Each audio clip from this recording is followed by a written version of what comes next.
President. For no reason. Why were they hard? I just followed the instructions on the bed. Find it. I had to pull to like. Yo, you're such a liar. I've ate so many liar. There was Before you guys ate dino nuggets, I was eating dino nuggets. You can't be like, oh, these.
Offense, like who?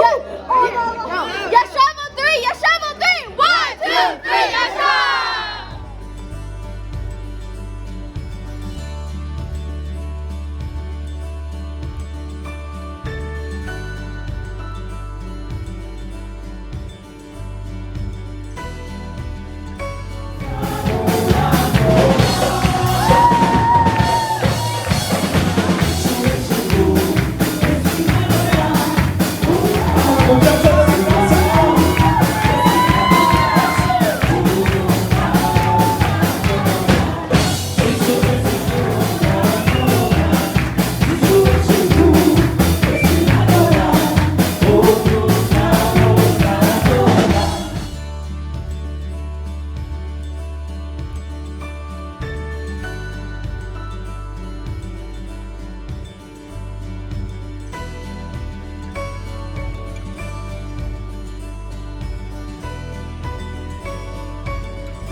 Trusting this. No.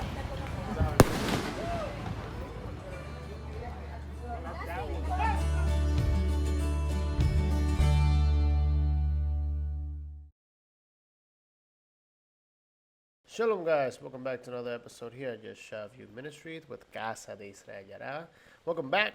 We have had a break due to some technical difficulties, and we also were in the Feast of Sukkot. We camped for 7 days. 8th day, we rejoiced with the Torah. We had a great time, a lot of memories.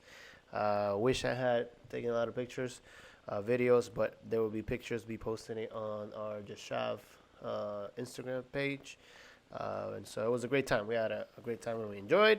But now we start this new cycle where we try to elevate ourselves, grow, and get better. So with that being said, we're going to get started.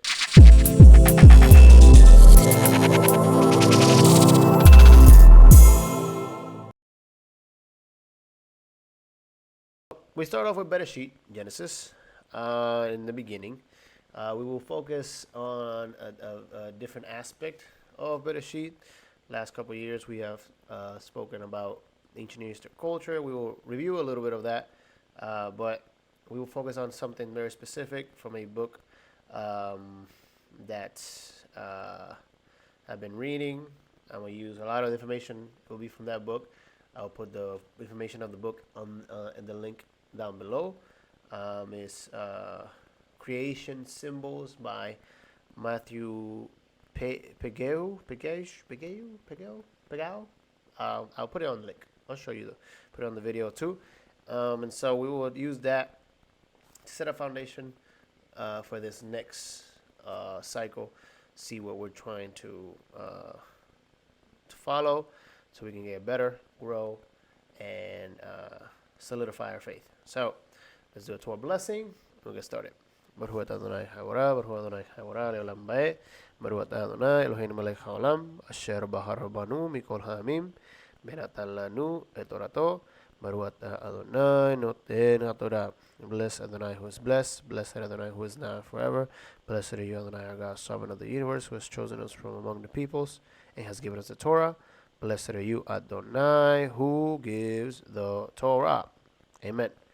So, like I said, this week's Torah is Bereshit, and we start chapter 1, and it says, Bereshit bara Elohim et hashamayim va et haaretz va haaretz hayeta tohu babohu va toshech al pene tehom vaduha Elohim merachefet al pene hamaim vayomer Elohim yahi or vayehi or.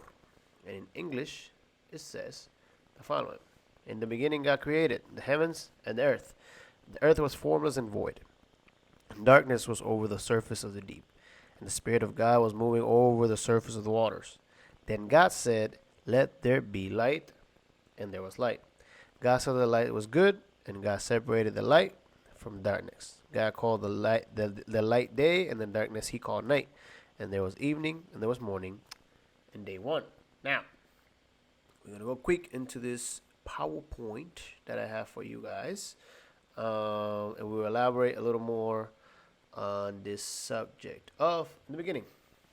It says, so Bereshit, in the beginning, says, is in chapters 1, verse 1 through chapter 6, verse 8. Isaiah 42, verse 5, 43, verse 10 is the Haftarah portion. And Revelations 22, verses 6 through 21 is the Brit Chadashah, the New Testament portion. So, in the beginning, the question is, what do we focus on, right? The story of creation, or cosmology, that opens the book of Genesis differs from all other such accounts that were current among the peoples of the ancient world. It's a lack of interest in the realm of heaven and its economy of words in depicting the primeval chaos or highly uncharacteristics of this genre of literature. The description in Genesis deals solely with what lies beneath the celestial realm. And still, the narration is marked by the compactness, solemnity, and dignity. There is an abundant evidence that other cosmologies once existed in Israel.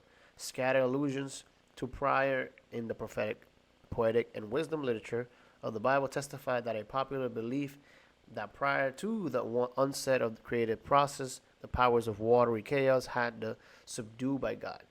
These mythical beings are variously designated Yam, which is sea, Nahar, which are rivers, Leviathan, which is coiled one, Rahab, arrogant one, and Tanin, dragon. There is no consensus in this fragment regarding the ultimate fate of these creatures. One version has them utterly destroyed by God, and another, the chaotic forces personalized as monsters are put under resistance by his power. Okay? And so this is what we have studied before about ancient Near Eastern mindsets and how they saw their creation narrative and how they focus on what was before creation or what happened in that realm of before creation and that chaos. And they were so distracted by how all that worked. But we're going to focus on something a little different, right? It says in the beginning, what do we focus on? Unlike modern science, right, traditional cosmology did not attempt to describe reality in terms of atoms, energy, and mechanical causality. So now we're going to direct our attention to back then they saw and they focused on chaos, Leviathan, everything before creation and how everything came to be before creation.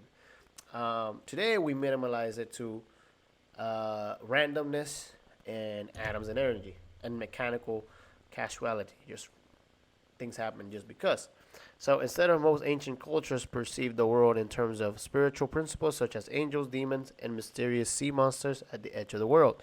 So before attempting to interpret a book like Genesis, it is important to understand why our current worldview is so different from the past. Okay? As illustrated below, scientific and traditional cosmology see reality from two completely different perspectives. In terms of its practical and material implications, and two, in terms of its higher meaning, right? The first is the speciality of modern science, which conceptualizes all things in terms of meaningless matter and mindless causality. The second is the specialty of religion, which interprets every phenomenon as a manifestation of spiritual, right? So there's the spiritual perspective, which focuses on what does it mean and what truth does it embody, and the material perspective, which says how does it work and what material is it made of, okay? When interpreting reality, each of these worldviews raises its own types of questions. For example, when looking at a plant from a material perspective, one might ask the following question. What is the plant made of, right? And how does it work? However, when looking at the same plant from a spiritual perspective, one might ask the following question. What is the meaning of the plant? And what higher truth does it embody? Not surprisingly, these questions have little or nothing in common, which demonstrates the distinct nature of these worldviews. Okay? Now, conversely, the materialistic perspective was developed his model of the universe in response to the following question. What is it made of? And how does it work? Right? So, it is important and it is not surprising that materialism fundamental duality is matter and energy, right? So materialistic focuses on what matter and the energy, right? And spiritual focuses on what does this mean, right? And how is this manifestation embodies truth, right? Now, Proverbs says the following. With wisdom, the Lord founded the earth. With understanding, he establishes the heavens. With his knowledge, the depths were split and the skies dropped the dew. Right? This is Proverbs 3:19. So, according to spiritual worldview, the whole universe can be described in terms of the intercourse between heaven and earth. This joining of spiritual and corporeal realities called knowledge is the most fundamental notion in biblical cosmology. In fact, every single phenomenon can be interpreted according to this pattern. As illustrated in the diagram, the union of heaven and earth involves a dual interaction in which the heavens cover the earth and the earth supports the heavens. On one end, spiritual reality informs corporal reality with meaning and purpose.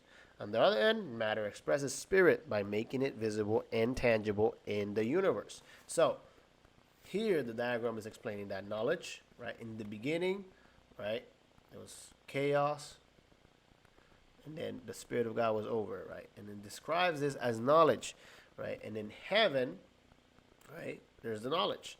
And the knowledge is intrinsically tied to the ability of joining heaven on earth, right? Heaven informs earth of what it has to manifest. And as earth supports heaven, heaven covers it. Okay? So, heaven informs, earth manifests, it supports what heaven says, and heaven covers it, right? And in essence, it becomes balance, right? Now, this is from the book that I will definitely show you guys. It is called The Language of Creation and Cosmic Symbolism, right? And this book is by Pegao Mateo, right? And so I have it on my phone here, but I have to.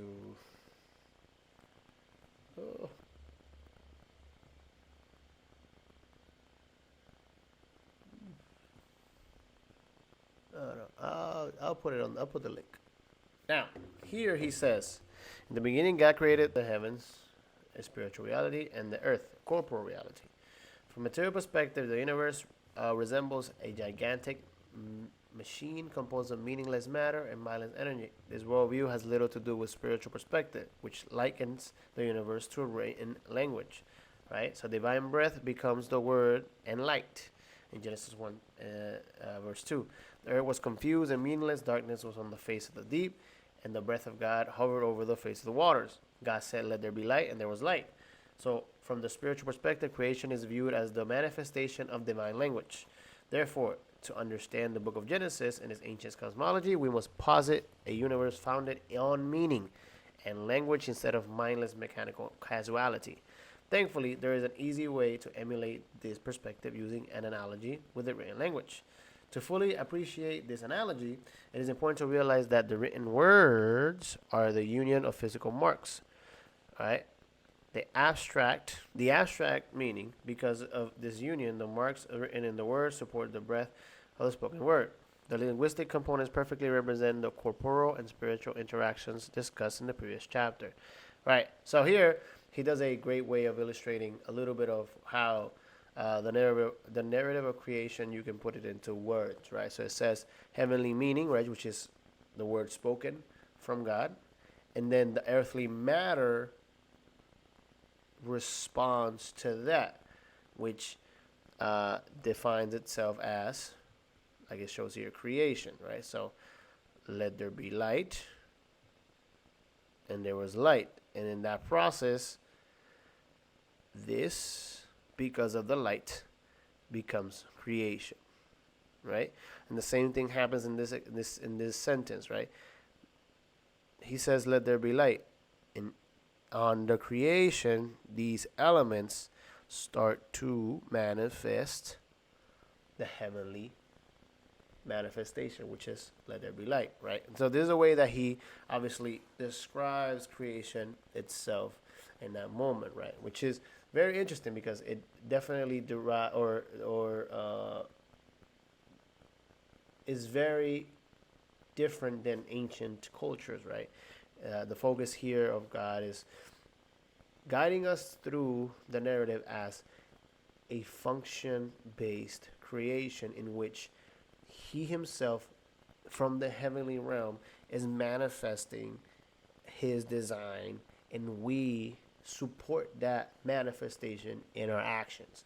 And as soon as we manifest that heavenly order to an extent, right? When he says, "Let there be light," and we manifest light, hence we manifest the design of his creation. Okay? And so, here in the beginning, and these in the introduction for this cycle, very simple, very quick, to the point. I hope that you understood what I was trying to get to. Adonai is saying, in the beginning, he said, let there be light. And the narrative will continue in creation, right? And he says, bara, right? So he starts putting everything into its function. And so instead of seeing creation as a mechanism that we can use, we have to start seeing creation for its meaning and its purpose. Because once we search for the meaning and purpose, then we will find our way and we will fit in to the design. Because there is a design with meaning and purpose. And instead of us using the creation as a mechanism, we should follow the design, search for the meaning, right? And Genesis 1:1 tells us the design and the meaning, right? And then eventually, in the Midrash, it explains that in the beginning, God created the Torah, right? Meaning the instruction, meaning the order, right? And he did. He ordered everything to function as a specific way and with a specific function and meaning. And they say that the Torah was the first thing that was made. And so we can say that the Torah helps us find meaning and find the way to the design that Adonai intended to. So as we manifest God's word, as he says through the Torah, you shall do this to represent me. So this will be your wisdom in front of the other nations. As soon as you manifest that word that is given by Adonai, like it was given to the creation, in creation, where he says, let there be light, then we will be light. And we will support heaven's order. And he will cover us with his light. So, I think that was a lot. I hope that you are able to go back, like my father-in-law does, and digest what I was trying to say. Because it might be a little difficult. It might not. I hope it's not. And I hope I was clear. I have Sukkot vibes still. Look, I haven't shaved. I need a haircut. Struggling, guys. Just kidding. God has been good. So, have a great week. Shavua Tov. And let's have a great, great cycle. Let's get better. Let's grow. Let's honor our King. Shavua Tov. Shabbat Shalom. Thank you.